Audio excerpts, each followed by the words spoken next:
গাজা এবং লেবাননে ইসরায়েলের ক্রমবর্ধমান আগ্রাসনের পর ইরাকি প্রতিরোধ যোদ্ধাদের গোষ্ঠী এবং হিজবুল্লাহ একসঙ্গে ঘাঁটি আক্রমণ উত্তেজনার পারদ ছুঁয়ে ফেলেছে। কিন্তু এই হামলা কি শেষ পর্যন্ত ইসরায়েলি বাহিনীকে ভেঙে ফেলতে পারবে? ইসরায়েলি বাহিনী এখন এক শক্তিশালী অবিচল প্রতিরোধের মুখোমুখি।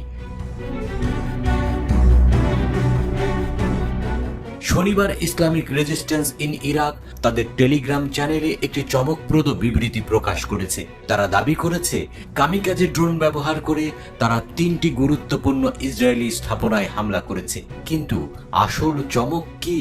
এই হামলা কেবল প্রতিশোধের জন্য নয়, বরং একটি জোরালো রাজনৈতিক বার্তাও। তারা ঘোষণা করেছে, দখলদার ইসরায়েলি শাসনের বিরুদ্ধে আমাদের সংগ্রাম অব্যাহত থাকবে। ইরাকি সন্ত্রাস বিরোধী গোষ্ঠীর একাধিক আক্রমণ ইতিমধ্যেই ইসরায়েলি প্রতিরোধের শেকল ভেঙে দিয়েছে। ইরান সমর্থিত গোষ্ঠীটি এবার নতুন লক্ষ্য নির্ধারণ করেছে। ইসলামিক রেজিস্ট্যান্স ইন ইরাক বলেছে, তারা ইসরায়েলি ভূখণ্ডে 3টি গুরুত্বপূর্ণ সাইটে একের পর এক কামিকাজে ড্রোন পাঠিয়েছে।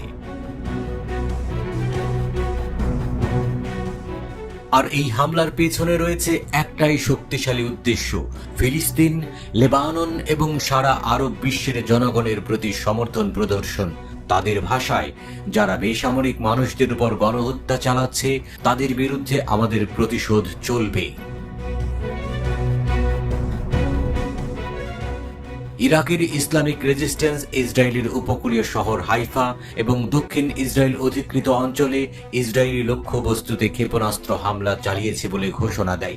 ইরাকের ইসলামিক রেজিস্ট্যান্স জানিয়েছে, অপারেশনগুলি অত্যাধুনিক আরকাব ক্রুজ মিসাইল দিয়ে পরিচালিত হয়েছিল।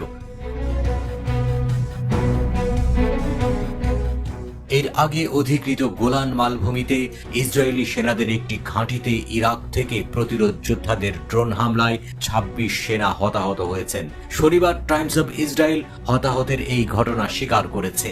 ইসরায়েলি সেনাবাহিনী আইডিএফ জানিয়েছে, শুক্রবার ইরাক থেকে আসা 2টি ড্রোনের একটি আকাশেই ধ্বংস করা সম্ভব হলেও অপরটি একটি সেনা ঘাঁটিতে আঘাত হানে।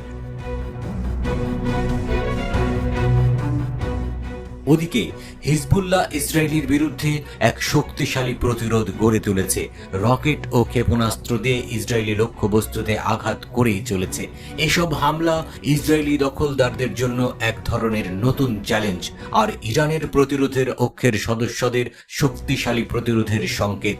হিজবুল্লাহর শক্তিশালী কার্যক্রম এবং ইরাকের সন্ত্রাস বিরোধী গোষ্ঠীর এ ধরনের হামলা ইসরায়েলের আধিপত্যকে চ্যালেঞ্জ করছে, পাশাপাশি আরব বিশ্বের জনগণের মধ্যে একতা এবং প্রতিরোধের উদাহরণ সৃষ্টি করছে।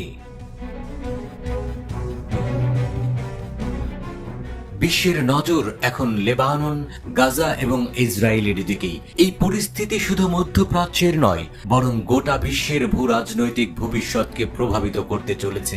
উত্তেজনা ক্রমেই বাড়ছে। যুদ্ধের এই নতুন অধ্যায় কোথায় গিয়ে থামবে?